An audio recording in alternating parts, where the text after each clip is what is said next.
It's Jim White, it's Simon Jordan, and of course not for the first time we have a football finance headline in all the newspapers this morning. This is the back of the Times this morning. Forest fury at 4-point deduction. Yep, it's happened. Nottingham Forest have been docked 4 points for breaching the Premier League's financial rules, despite having greater losses, we're told, than Everton, who were given a 6-point deduction. The punishment means that Forest drop into the drop zone below Luton, with 9 matches of the season remaining, after admitting a breach of the profitability and sustainability rules. Is it far from over, though, in this season of asterisks? Has football allowed itself to become a lawyer's playground? Alongside Simon this morning, FFP expert and former financial advisor to Manchester City. You know him, we know him, and he's become part of this show. Stefan Borson joins us live. Stefan, good morning. Forest up in arms, should they be? It's difficult to say how they've been treated because the thing is changing all the time. So we're in a very fluid situation where each decision that comes out sets the parameters and the authorities for the next one. And because it's so fluid, it's quite hard to gauge whether they've been fortunate with the decision or harshly treated. I think. What would you say? I think they've been treated okay because, and I'll tell you the big thing that I think the Premier League could have done. They could have gone very hard on recklessness in terms of the spending, and so they could have said, and it does come across in the Commission's decision that Nottingham Forest knew that they were going to breach, and all of their internal models said that they were going to breach. This was known in September 22, in December 22. Well, they would have breached if they'd have stayed in the Championship. They'd have breached in the Championship because they lost 45 million in 21-22. Sure. They decided to spend 170 odd million pound on transfers. They decided to put their wage bill up by 70-80 million quid. They took a view on not selling Brennan Johnson, and they decided not to have a shirt sponsor for the best part of a year. All of these decisions, they would have known. If they didn't know, then they're incompetent. But they would have been able to project that we are going to be in a situation where we're going to breach financial fair play. We know we're allowed to lose 61 million quid, irrespective of the unfairness of it, whether carrying Championship losses forward is a fair thing to do or not. That's a different discussion. Right. You know the rules. You decided to spend 40 odd million quid, probably more than you needed to spend, on player transfers. Yeah. You decided to put wage bills up to a level that were unsustainable, and you decided not to be commercially adroit. If you're going to sell Brennan Johnson for 47 million quid, which is the lesser of two evils, sell him for 35 million quid and carve a deal out with some back-end payments, or get relegated the following season through parish because you don't stay in the division. I tell you what, I'll sell Brennan Johnson for 15 million quid less because it's worth more to me in the longer game. They chose not to. Right. They chose not to. Stefan, I'm looking at the messages coming in now that you've joined us again, and they're in full flow. And one recurring theme is Forest breach was higher than Everton's, right? So how come they've been deducted fewer points? Well, it was higher in absolute terms, but of course the limit that they had was significantly lower than Everton's, and the circumstances around that breach were different. And ultimately, Everton, yes, they breached by only £20 million, but it was a breach. First of all, after huge amounts of allowances were taken off, and secondly, above the 105 limit. Obviously, Nottingham Forest were working to a limit of £61 million. And so, yes, in absolute terms, their breach was £35 million versus 20. You can't shy away from that. But of course, they were working to a lower limit. They also had the situation where they were getting promotion and therefore they felt needed to invest in the squad. So I don't think that you can just take one factor, be it the absolute pound breach over their individual limit, and say, therefore, they should suffer a certain penalty. But in any event, I mean, actually, when you break it down, arguably, Nottingham Forest have had a higher sanction than Everton on appeal, because if you break down what the Everton appeal sanction was, it was 6 points. Now, we know that at least one of those points must have been in relation to the misrepresentation that they made to the Premier League. And the misrepresentation is not my word. First of all, it's the word that's used in the appeal, but their own barrister called their information to the Premier League objectively misleading. That was their barrister's words.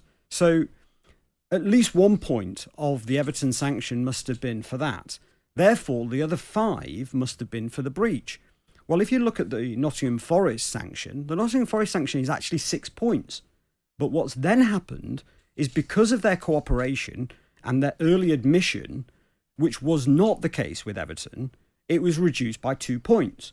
So on a like-for-like basis, arguably it's 6 plays 5. 6 for Notts Forest and 5 for Everton on a like-for-like. It's just that Everton had the aggravating factor around this objectively misleading information.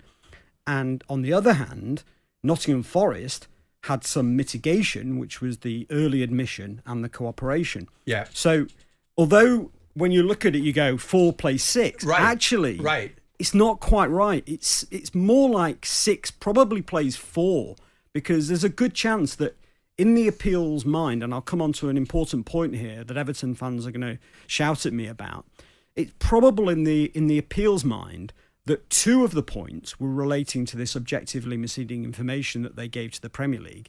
But the problem is, the Commission pointed out that in the Everton appeal decision, it doesn't specify that 2 of the points were because of that. It's quite bland. It comes out with this 6 points.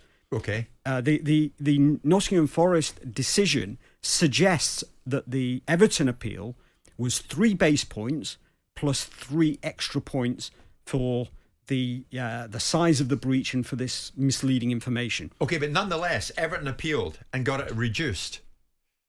Number 2 are Forest going to appeal? Presumably they will. Well, I think so. I mean, there's been a bit of rumour that they've done a deal. I don't think there's any sign that they've done a deal not to appeal. What do you mean they've done a deal? They've done a deal not to appeal. But I don't think there's any sign that that's the case. Why would they do that?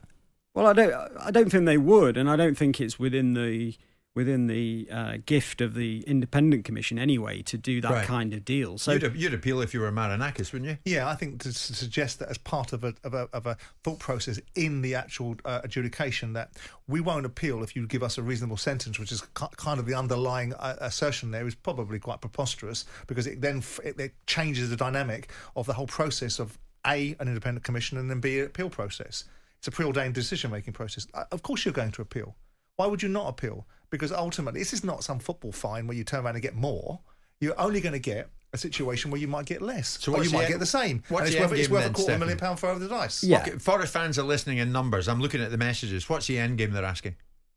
Well, they're not going to get more than 2 points back when you read the decision. But there is a possibility that they could get 1 or 2. It's very hard to say. When we looked at the Everton situation, none of us would have known that one of the key arguments that Everton were going to bring up as part of their 10-9 argument was that actually the Premier League never even asked the Independent Commission to find that it breached the duty of good faith. Nobody even knew that. And so we couldn't foresee what the appeal might be. If I was in Nottingham Forest's position, what I would do now is I would go and get a new barrister. And Nick DeMarco won't thank me for that comment. But I think if you bring in a fresh pair of eyes and somebody that's not wedded to the arguments that you've just run a week ago in the Independent Commission, you may have a better chance of convincing an appeal board of some new arguments. And that's what Everton did, not necessarily by design, but that's what they did. They went and brought in a big hitter and sort of ran a lot of the arguments all over again with a slightly different angle to them, and 2 of them landed. And that's all you need to do to get a point back. And so I think it's a free hit, I would say, for Nottingham Forest, because I don't believe, although there is a piece in the paper today that says there is a theoretical possibility that the sanction can be increased, and that is true. I think in reality it's not going to happen, and partly it's not going to happen because it would require the Premier League to go on the offensive in the appeal. And I think what you can see in the Everton appeal is that the Premier League were quite passive in there. They'd done their work in the first round. They'd fought very hard, and actually Nottingham Forest appear in their statement to be very surprised by how hard the Premier League fought in their case. But I think that's perfectly normal, because you have to understand that the Premier League goes into these cases in front of an independent commission as a claimant. And the other side, the club, is a respondent. Right. And it's there in black and white on the front of the decision. Yeah. Claimant, respondent. Gee, we're going to hit a break. You said moments ago you might say something that Everton fans won't be happy with. Well, everything I say, Everton fans won't be happy with. But do you want to give me the crux of that at the moment? I can't remember what the point was now, because I think we just touched on it in terms of that 6v5. To be honest, got you right. There is a perception that it's 6 plays 4, and Everton have therefore been disadvantaged. I don't think it's right. I think the reality is that it's 6 plays. It's actually 6 plays 4 or 5 the other way round. But it's just that Nottingham Forest had this fantastic mitigation that Everton just didn't have. I want to highlight something which stands out to me, Stefan. In the Forest statement, there's a line. There will be occasions when a player transfer cannot be completed in the first half of a transfer window and can only be completed at the end of that window. And of course, we're talking about Brennan Johnson. So because of the cut-off date being June the 30th, they suggested the cut-off period should cover the whole window period. And of course, it didn't.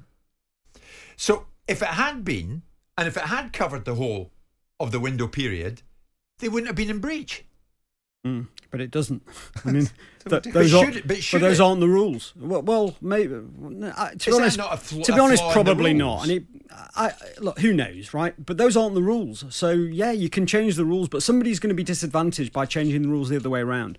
I've said before, this is a case where you cannot get a set of PSR rules that fits all clubs and circumstances. It will work for some and it won't work for others.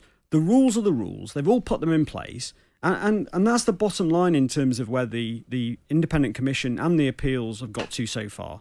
You know the rules, comply with them. And we don't really care what your unique situation is, which, and by the way, it does not accept. The Forest Commission did not accept that the Forest position was in any way unique, which was their big argument. But it says it's irrelevant. The rules are the rules. You know the rules well in advance. And do you agree with the rules?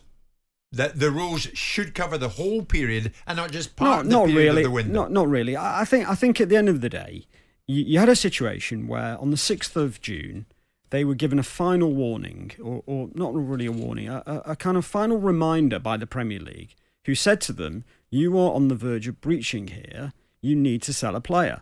And they ignored it. For all intents and purposes, the only document that they effectively had about the sale of Brennan Johnson before 30th of June was a very flimsy email from Atletico Madrid of a conditional offer to buy him for 50 million euros if they sold a player.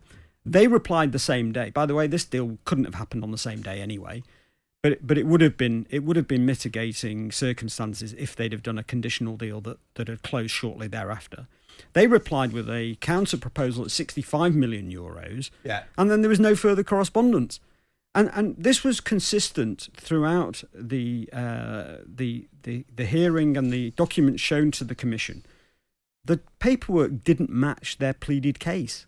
Ultimately, the Brennan Johnson situation was a case where the only time they made a proper effort to sell him was right at the end of the window.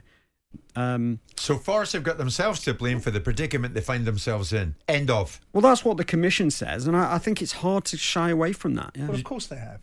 I mean, look, we can look at the rules and say ultimately that the carry from the EPL, from the EFL into the Premier League disadvantages teams coming up, and ultimately that's a discussion to be had. But under the current guidelines, Nottingham Forest's finance director and Nottingham Forest's owner will have known in January that there's a distinct possibility they're going to breach their financial fair play obligations. They knew in January. They knew in September.